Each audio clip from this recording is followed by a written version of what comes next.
నమస్తే. శ్రీ మాత్రే నమః. శ్రీ గురుభ్యో నమః.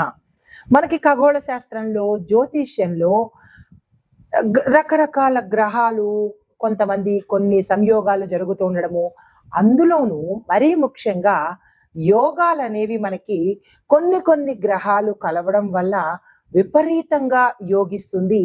అది దేశకాలమాన పరిస్థితుల్లోనూ, ఇటు రాసుల పరంగా మనుషులకు మిశ్రమ ఫలితాలు ఇవ్వడము అది మనకి తెలిసిన విషయమే. అయితే ఇప్పుడు మనకి జూన్లో భాస్కర రాజ యోగము అనేది అత్యంత యోగించే ఈ యోగము సూర్యుడు బుధుడు వల్ల, అంటే వీరిద్దరి యొక్క సంయోగం వల్ల జరిగే ఈ భాస్కర రాజయోగం అనేది అత్యంత అత్యుత్తమమైన రాజయోగము.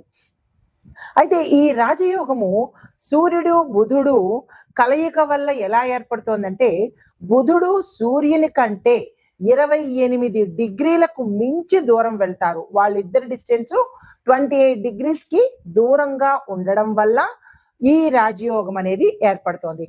అయితే దీనివల్ల మరొక విశేషం ఏంటంటే, బుధుడు సూర్యుడికి దగ్గరలో తిరిగే అవకాశం కూడా ఇక్కడ ఖగోళంలో ఏర్పడుతోంది. వీళ్ళిద్దరూ ఒకానొక సందర్భంలో ఈ తిరగడంలో మిథున రాశిలో కలుసుకోవడం వల్ల ఈ రాజయోగం అనేది ఏర్పడుతోంది. అయితే ఈ భాస్కర అంటే ఏంటంటే అత్యంత ప్రకాశవంతమైనది అనే అర్థం అనమాట. అయితే ఈ ప్రకాశవంతము, ఈ సాహసోపేతము, అంటే ఈ భాస్కర యోగము పట్టడం వల్ల ఇటు దేశానికి కానీ, లేదా అంటే ఒక వ్యక్తికి కానీ, ఒక సంస్థకు కానీ, లేదా అంటే ఒక సమాజానికి కానీ, ఎవరికి తీసుకున్నా సరే ఫలితాలు చాలా సాహసోపేతంగాను, తర్వాత ప్రతిభావంతమైన నిర్ణయాలు తీసుకోవడము, విజ్ఞానవంతమైన నిర్ణయాలు తీసుకోవడము, లేదా పనులు చేయడము, అంటే ఈ యొక్క ప్రభావము చాలా ఎక్కువగా మంచిగా కనపడము, దాంతో పాటు ఆర్థిక అభివృద్ధి ఎక్కువగా కలిగే అవకాశాలు ఈ భాస్కర రాజయోగంలో కనబడుతోంది. అది ఎప్పుడు జరుగుతోంది అంటే కనుక జూన్ నెలలో జరగబోతోంది. అయితే ఇది ఎలా ఏర్పడుతుంది అనే సంశయము రావచ్చు. అయితే ఈ యోగం ఏర్పడడానికి ముందుగా సూర్యుడు బుధుడు ఒకే కంజంక్షన్ లో ఉండాలి. అది మొదటి పాయింట్. తరువాత వీరిద్దరి మధ్య దృష్టి యొక్క సంబంధం కూడా ఒకే కోణంలో ఉండాలి. తరువాత ఈ ప్రధాన కంజంక్షను బుధుడు కంబస్ట్ అవ్వకూడదు. వీళ్ళిద్దరూ ఒకేలాగా ఉండాలి, కానీ అస్తంగతం మాత్రం అవ్వకుండా ఉంటేనే ఈ రాజయోగం యొక్క ఫలితాలు ఏర్పడతాయి. అయితే సూర్యుడికి సమీపంలో తక్కువ డిగ్రీస్ లో కనుక ఉంటే ఆ ప్రభావము సూర్యుడిని బలహీనపరచకూడదన్నమాట. ఇన్ని కండిషన్స్ మీద మనకి ఈ భాస్కర రాజయోగం ఏర్పడబోతోంది. అయితే ఈ భాస్కర రాజయోగము యొక్క ప్రభావము మనకి జూన్ మొదటి వారం నుంచి, అంటే జూన్ మొదలైన దగ్గర నుంచి సూర్యుడు బుధుడు ఇద్దరు కలిసి కరెక్ట్ కోణంలో, కరెక్ట్ అంటే ఒకే పర్ఫెక్ట్ గా వాళ్ళ యొక్క గ్రహ సంచారము మిథున రాశిలో జరగబోతోంది.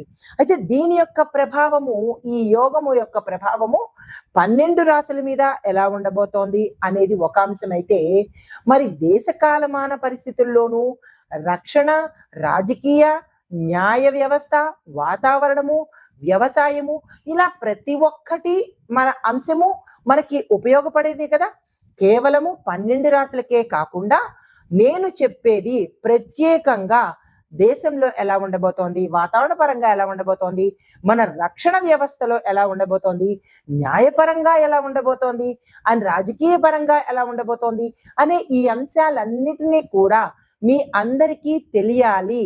ఎప్పుడూ మనుషులకే కాకుండా మన చుట్టూ ఏం జరుగుతోంది అనే అంశాలు కూడా ప్రతి ఒక్కరికి తెలియాలి అనే విషయంతో మీ ముందుకు ఈ ప్రత్యేకమైన అంశాలు తీసుకొస్తున్నాను. అయితే మరి ఈ రాజయోగం వల్ల ఏ ఏ రాశులకు బాగుంటోంది అనే విషయంలో క్లుప్తంగా చెప్తాను, తర్వాత సవివరంగా చెప్తాను.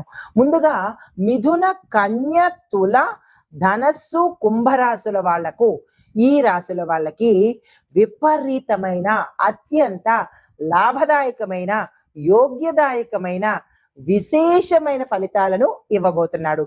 అయితే ఈ రాసుల వాళ్ళకి ఎలా ఉండబోతోంది అంటే, వీరు అత్యంత సాహసోపేతంగాను, కొత్త కొత్త అవకాశాలు తెచ్చుకోవడంలోను, ప్రతిభ ధైర్యము ప్రదర్శించడంలోను, విద్య, ఉద్యోగము, వ్యాపారము, మీడియా, కమ్యూనికేషను, చట్ట చట్టము అంటే న్యాయము, రాజకీయ రంగాలలో ఈ ఎవరైతే ఉంటారో, నేను ఇందాక ప్రస్తావించిన రాసుల వాళ్ళు ఎవరైతే ఉంటారో వాళ్ళకి విశేషమైన ఫలితాలు కనబడబోతున్నాయి.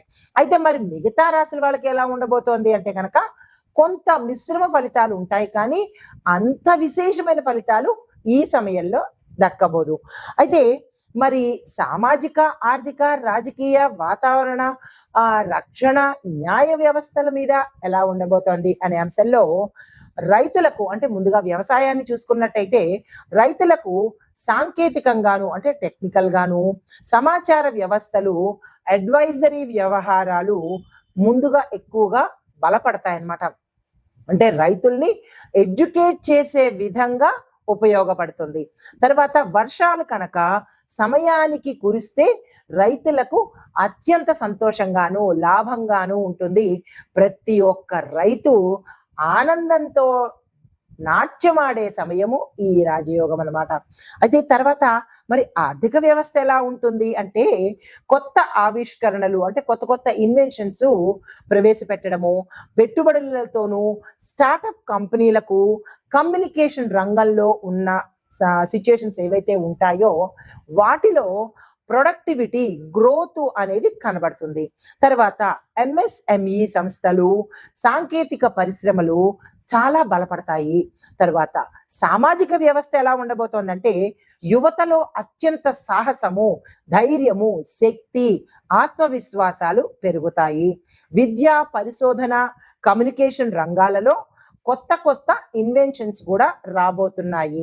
అయితే మరి న్యాయ వ్యవస్థ ఎలా ఉండబోతోంది అంటే కొత్త చట్టాలు మనకి పాలసీలుగా త్వరలో అమలు రాబోతున్నాయి.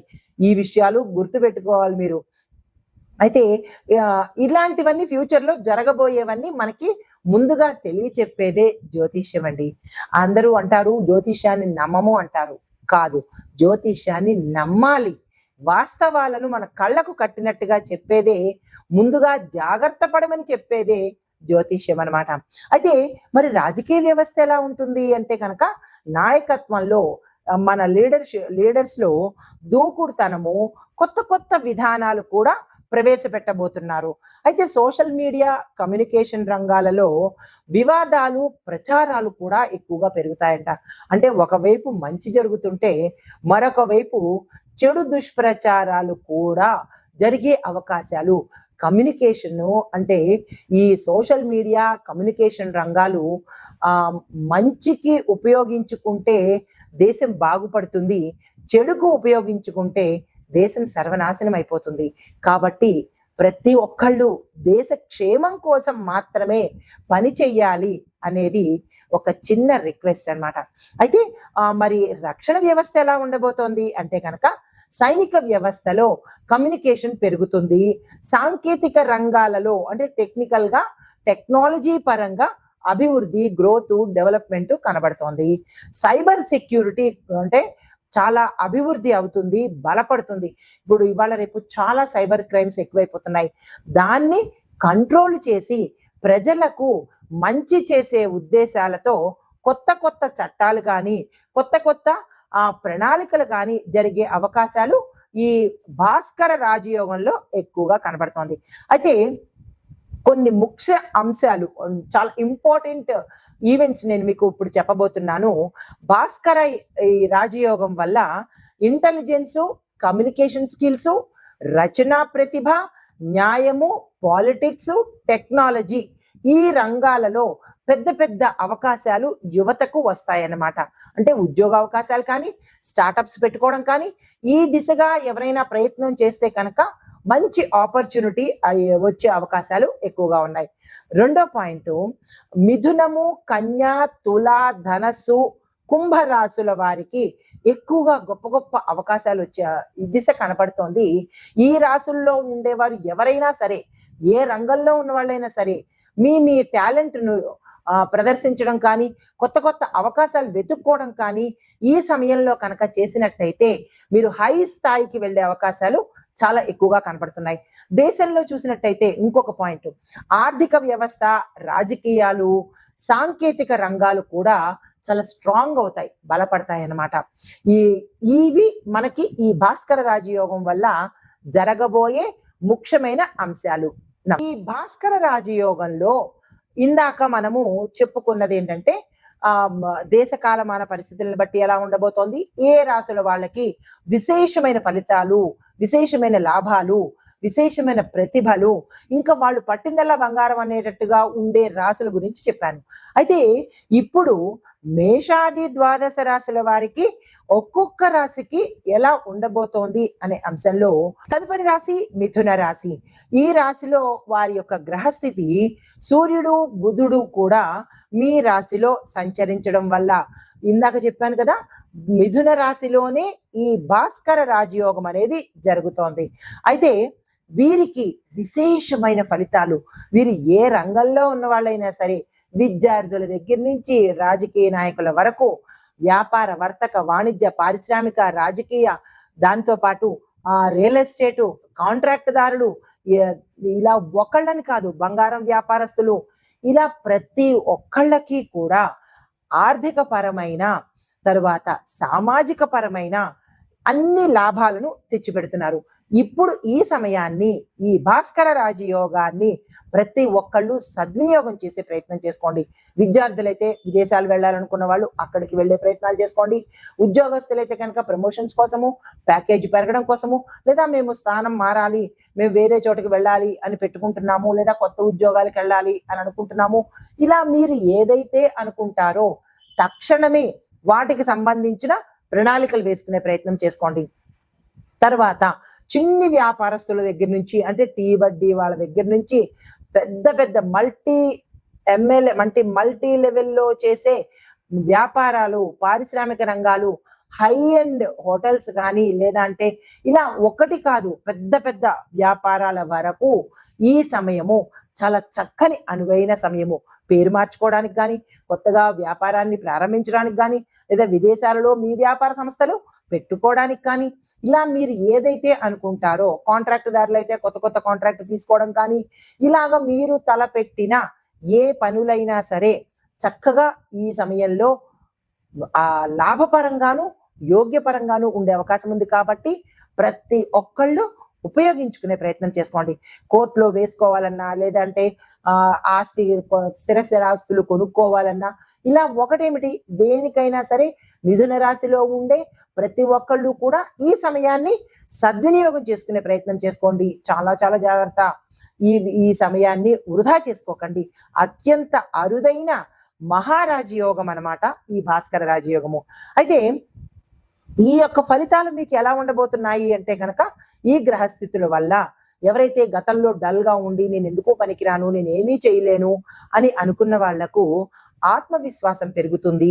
కమ్యూనికేషన్ కూడా స్కిల్స్ పెరుగుతాయి. అంటే నాకు మాట్లాడడం రాదు, నాకు ఇంగ్లీష్ రాదు, నేను ఎక్కడ ఏమీ ఇంటర్వ్యూలు చేయలేకపోతున్నాను, అలా ఎవరైతే కమ్యూనికేషన్ మాట్లాడడం రాదు అని అనుకున్న వాళ్ళు బుధుడు యొక్క ప్రభావం వల్ల మీలో ఆ స్కిల్స్ డెవలప్ అవుతాయి. మీకు తెలియకుండానే మీలో ఆత్మవిశ్వాసం వచ్చేస్తుంది. Yes, I can do it, నేను చెయ్యగలను, నేను సాధించగలను అనే ఆత్మవిశ్వాసము మీలో చాలా చక్కగా వస్తుంది. కాబట్టి ఎవ్వరూ దీన్ని వృధా చేసుకోకండి. దానితో పాటు ఎవరైతే కొత్త కొత్త అవకాశాల కోసం ప్రయత్నం చేస్తున్నారో, ఏ విషయంలోనైనా సరే, విద్యార్థులు, ఉద్యోగస్తులు, వ్యాపారస్తులు, రాజకీయ నాయకులు, ఇలా ప్రతి ఒక్కళ్ళు కూడా కొత్త కొత్త అవకాశాల కోసం ప్రయత్నం చేసే వాళ్ళు కూడా ఈ సమయాన్ని వృధా చేసుకోకండి. అది వివాహ ప్రయత్నం కావచ్చు, సంతాన ప్రయత్నం కావచ్చు, మీ రంగాలలో ఏది చేసుకున్నా సక్సెస్ సాధిస్తారు. ఇది 38 రోజుల పాటు ఉంటుంది దృక్ పంచాంగం ప్రకారము. అయితే మీకు చెప్పదగిన పరిహారాలు బుధవారం రోజు గుర్తుపెట్టుకోండి. ఈ 40 రోజులు 45 రోజులు ఎన్ని రోజులైతే ఈ భాస్కర రాజయోగం ఉంటుందో అన్ని రోజులు ప్రతి బుధవారము గుర్తుపెట్టుకొని నేను ఒక చిన్ని మంత్రాన్ని ఇస్తాను. దాన్ని తప్పనిసరిగా నెగ్లెక్ట్ చేయకుండా చదివే ప్రయత్నం చేయండి. ఓం బూమ్ బుధాయ నమః ఈ మంత్రాన్ని 108 సార్లు బుధవారం రోజు చదివే ప్రయత్నం తప్పనిసరిగా చేసుకోండి. ఇలా చేసినట్టయితే కనుక గోచార రీత్యా మీ యొక్క రాశిలో ఏదైనా ఇబ్బందులు ఉంటే తొలగిపోయే అవకాశం గోచరిస్తోంది. నమస్తే.